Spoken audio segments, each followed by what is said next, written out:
नमस्कार दोस्तों, मैं हूं प्रदीप कुमार शर्मा और मैं एक बार फिर से आपके सामने हाजिर हूं। उम्मीद करता हूं आप लोग खैरियत से होंगे। दिवाली की आप लोगों को शुभकामनाएं। चलिए आज का आगाज करते हैं।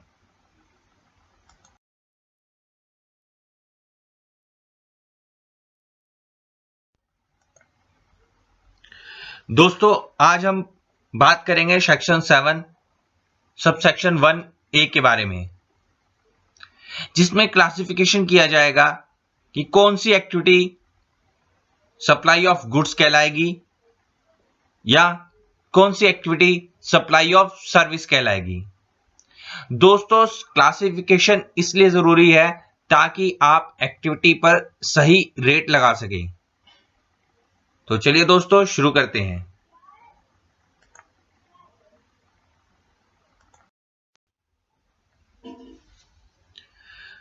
दोस्तों, सबसे पहले एक्टिविटी जो शेड्यूल 2 में आती है वो है transfer of title. Transfer of title को हम सप्लाई ऑफ गुड्स मानेंगे। दोस्तों, ट्रांसफर ऑफ टाइटल होता क्या है?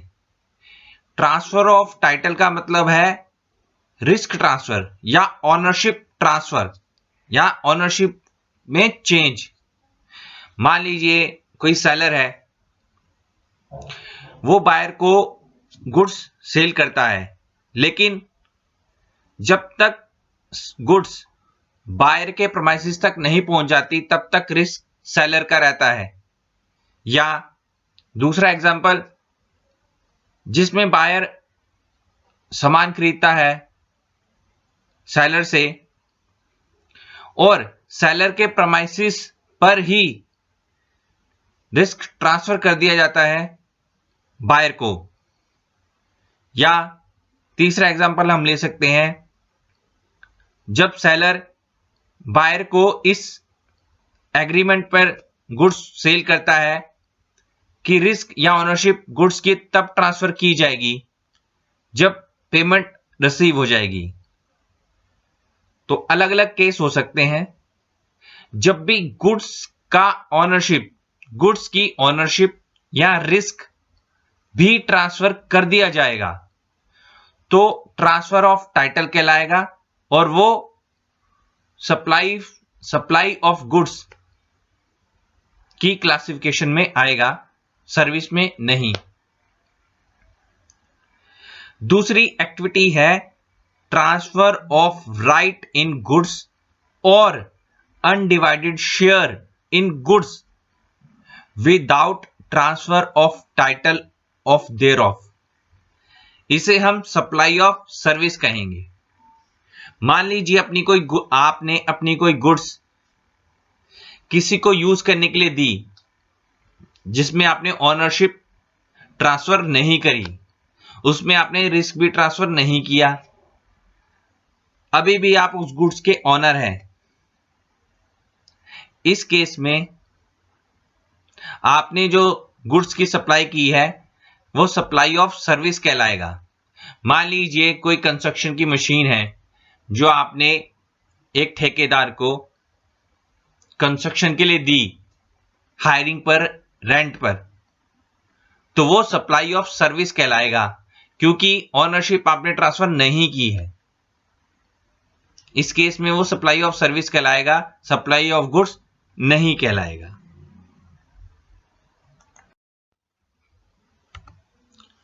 दोस्तों, अगली एक्टिविटी है जो कि क्लोज ए के जैसी ही है, जिसमें हम टाइटल ऑफ गुड्स ट्रांसफर करते हैं, लेकिन उसे एग्रीमेंट रहेगा कि ओनरशिप, गुड्स की ओनरशिप तब ट्रांसफर की जाएगी जब पूरी पेमेंट, गुड्स की पूरी पेमेंट रिसीव हो जाएगी। तो इस एक्टिविटी को भी सप्लाई ऑफ गुड्स कहेंगे। मान लीजिए मिस्टर ए ने मिस्टर बी को एक एसी दिया अप्रैल 2020 में और ये कंडीशन लगाई कि इसकी ओनरशिप बी को दिसंबर 20 में ट्रांसफर की जाएगी जब मिस्टर बी पूरी पेमेंट कर देगा।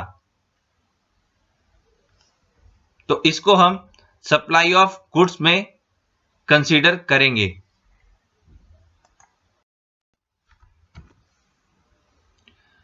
दोस्तों शेड्यूल 2 में दूसरा क्लोज है lease tenancy easement licence to occupy land.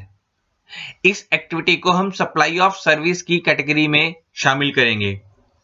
किसी भी तरह की लैंड अगर रेंट पे दी जाती है, लीज पे दी जाती है, ये सारे वर्ड्स हैं, आप इसे रेंट कह सकते हैं या लीज कह सकते हैं, टेनेंसी कह सकते हैं, लाइसेंस कह सकते हैं। जब किसी लैंड को लीज वगैरह पे दिया जाता है तो वो भी सप्लाई ऑफ सर्विस कहलाएगा, क्योंकि इसमें भी हम ओनरशिप ट्रांसफर नहीं कर रहे हैं। एक टाइम पीरियड के बाद लैंड वापस ले ली जाएगी। जैसे एक कॉलेज का क्रिकेट ग्राउंड 1 साल के लिए लीज पर दे देना सप्लाई ऑफ सर्विस कहलाएगा।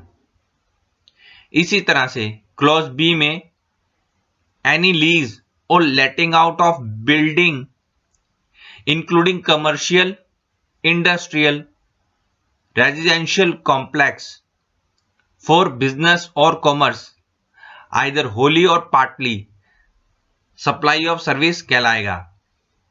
अगर किसी भी तरह की कोई बिल्डिंग है, चाहे वो कमर्शियल हो, इंडस्ट्रियल हो, चाहे वो रेजिडेंशियल ही क्यों ना हो, अगर बिजनेस और कॉमर्स के पर्पस के लिए यूज की जाएगी तो सप्लाई ऑफ सर्विस कहलाएगा। मान लीजिए कि अगर आपने अपना घर किसी को रेंट पे दे दिया जहां पर कोई बिजनेस चलाया जाता है तो वो सप्लाई ऑफ सर्विस कहलाएगा।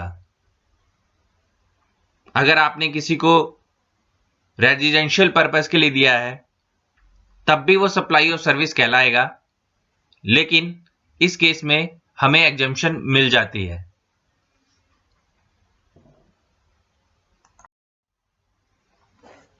दोस्तों कुछ स्टेट्स में पगड़ी का सिस्टम होता है जिसे टेनेंसी प्रीमियम भी कहा जाता है, जिसमें टेनेंट एक फिक्स अमाउंट ओनर को देता है। ओनर कोई भी राइट ट्रांसफर नहीं करता, माफ कीजिए, ओनरशिप ट्रांसफर नहीं करता है। उसके बाद टेनेंट एक मंथली रेंट ओनर को देता रहता है, लेकिन टेनेंट को यह राइट होता है कि जो उसे टेनेंसी राइट मिले हैं वो उसको ट्रांसफर कर सकता है।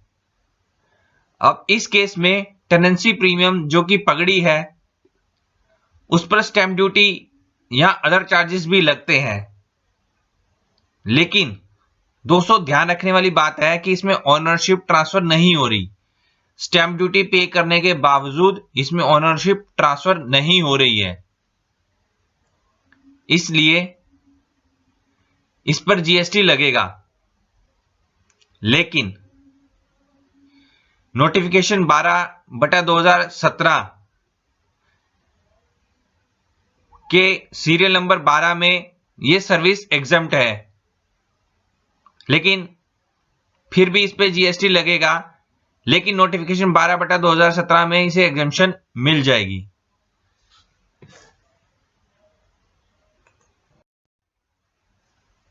दोस्तों अगला पॉइंट है ट्रीटमेंट और process which is applied to others persons goods is a supply of service. जैसे कि जॉब वर्क, मान लीजिए आप फर्नीचर के मैन्युफैक्चरर हैं, आप फर्नीचर को पॉलिश करने के लिए जॉब वर्कर को अपना फर्नीचर देते हैं, तो इस केस में जॉब वर्कर द्वारा की गई एक्टिविटी सप्लाई ऑफ सर्विस कहलाएगी।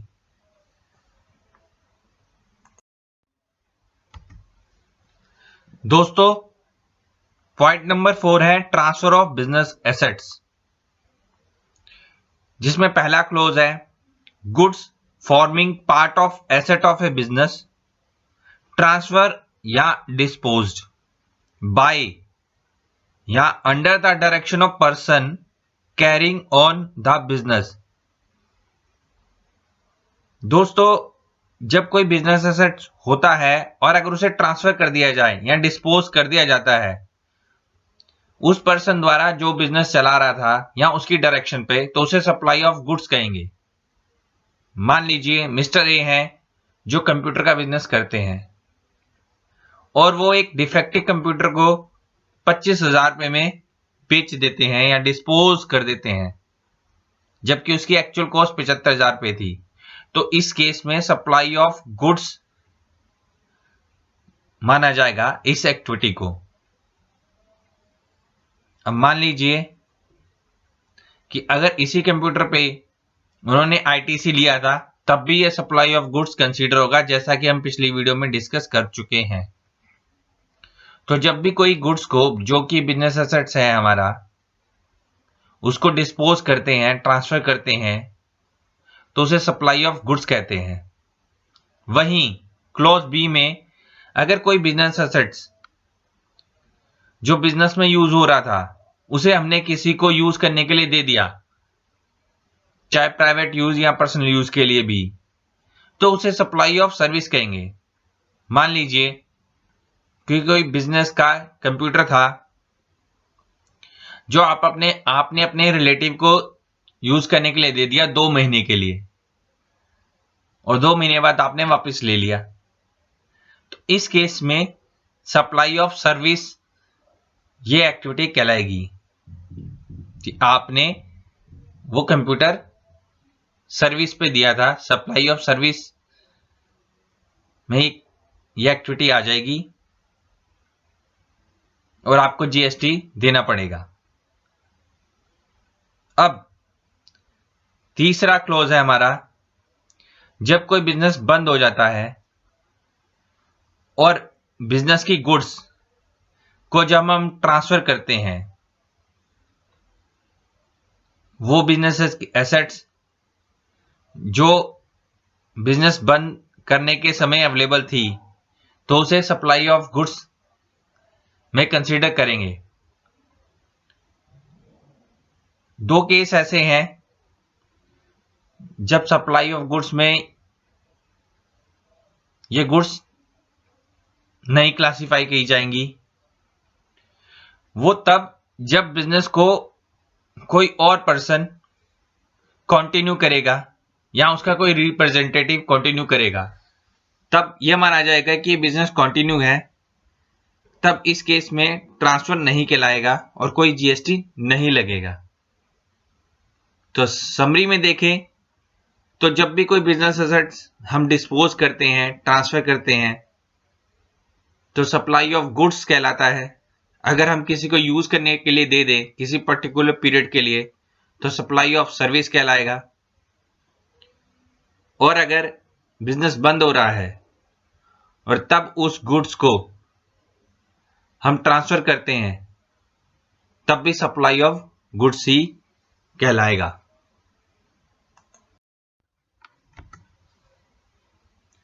यहां पर हमने कुछ एग्जाम्पल दिए हुए हैं जिसके बेस पर आपको ये क्लैरिफाई हो जाएगा कि किस केस में जीएसटी लगेगा और किस केस में जीएसटी नहीं लगेगा।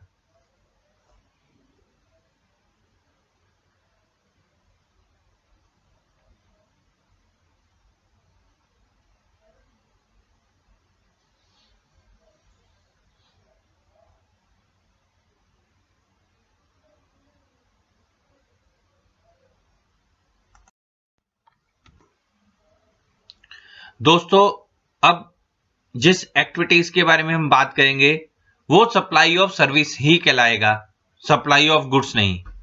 तो सबसे पहले है renting of immovable property.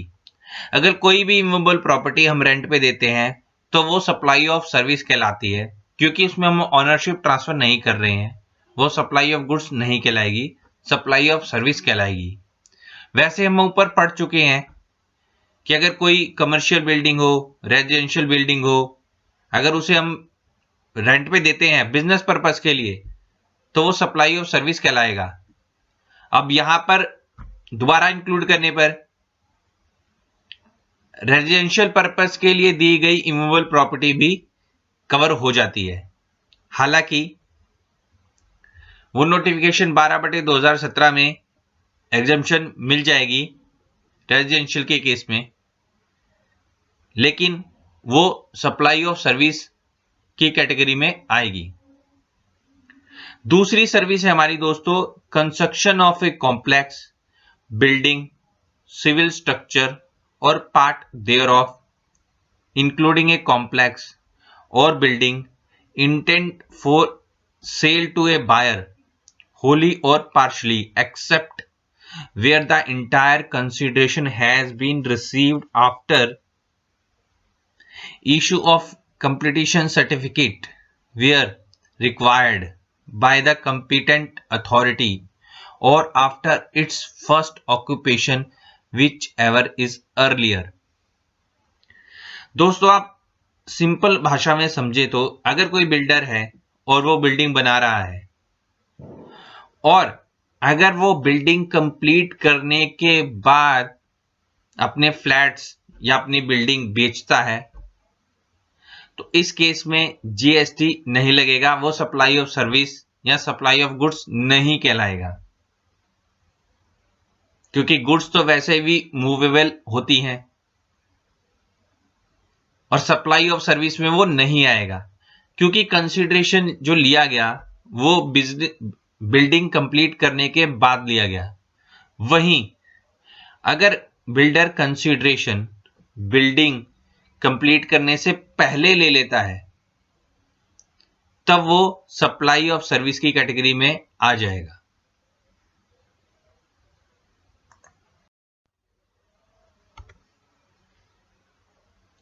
Next service है हमारी टेम्पररी ट्रांसफर और परमिटिंग द यूज और enjoyment of intellectual property right. दोस्तों इंटेलेक्चुअल प्रॉपर्टी राइट क्या होते हैं? IPR are the right granted to creator of IP and include trademark, copyright, patent, industrial design right and in some jurisdiction trade secrets. दोस्तों मान लीजिए हल्दीराम है, बिट्टू टिक्की वाला है या कोई और जिसने अपने कॉपीराइट्स, ट्रेडमार्क रजिस्टर करा रखे हैं,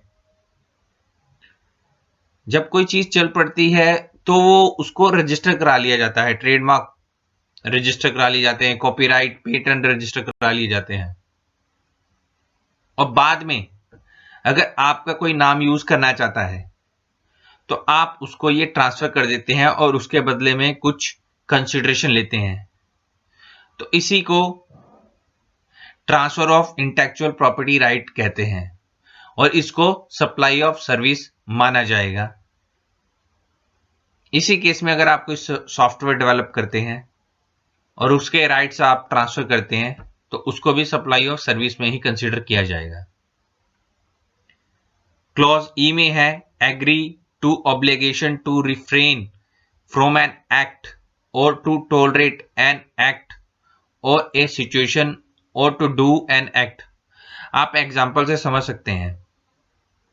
मान लीजिए मिस्टर एन है who is interested in taking loan from some bank, जो कि लोन लेना चाहते हैं किसी बैंक से, लेकिन उनके पास कोलैटरल सिक्योरिटी नहीं है या कोई सिक्योरिटी जैसे कि घर है वो नहीं है जो एज ए सिक्योरिटी वो बैंक में रख सके। तब मिस्टर पी अपनी प्रॉपर्टी को कोलैटरल सिक्योरिटी रखने के लिए तैयार है बैंक में एन के बिहाफ पे। तब मिस्टर पी मिस्टर एन से अपनी प्रॉपर्टी को एज ए कोलैटरल सिक्योरिटी रखने पर कुछ कंसिडरेशन लेते हैं मिस्टर एन से। तो इस केस में मिस्टर पी जो एक्टिविटी कर रहे हैं उसको सप्लाई ऑफ सर्विस में कंसिडर किया जाएगा।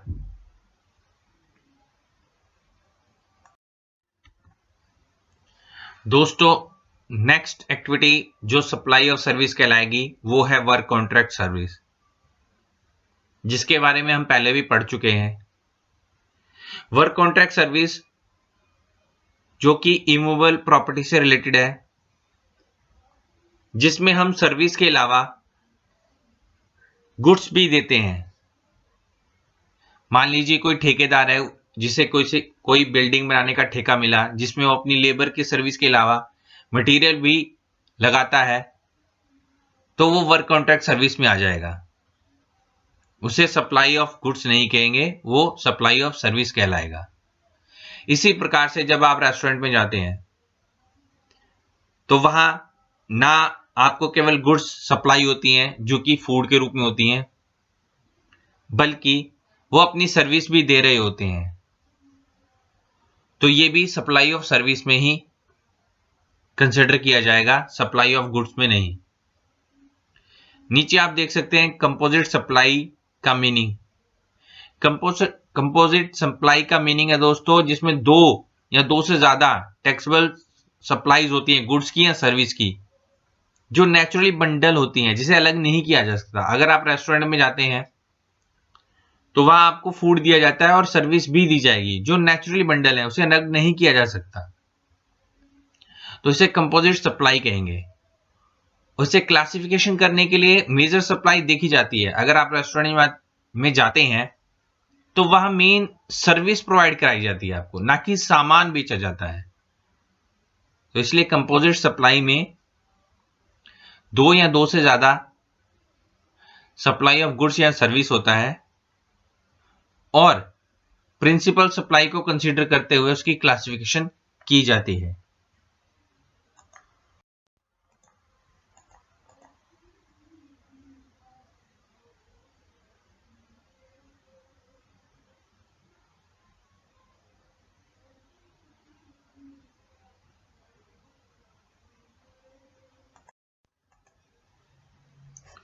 दोस्तों, हमारी आज की आखिरी एक्टिविटी है supply of goods by any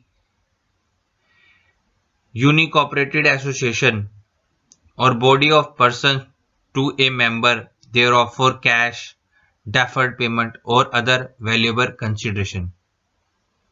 दोस्तों, जब भी कोई संगठन अपने मेंबर्स को लेके आता है साथ में, जिसका मोटिव प्रॉफिट कमाना नहीं है, जैसे स्पोर्ट्स क्लब हो गए, तो इस केस में जब अपने मेंबर्स को कोई गुड्स सप्लाई करता है कोई एसोसिएशन कंसिडरेशन के लिए, तो वो सप्लाई ऑफ गुड्स कहलाएगा, सप्लाई ऑफ सर्विस नहीं कहलाएगा।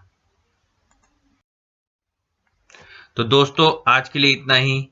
अगली वीडियो में फिर मुलाकात होगी। तब तक के लिए नमस्कार।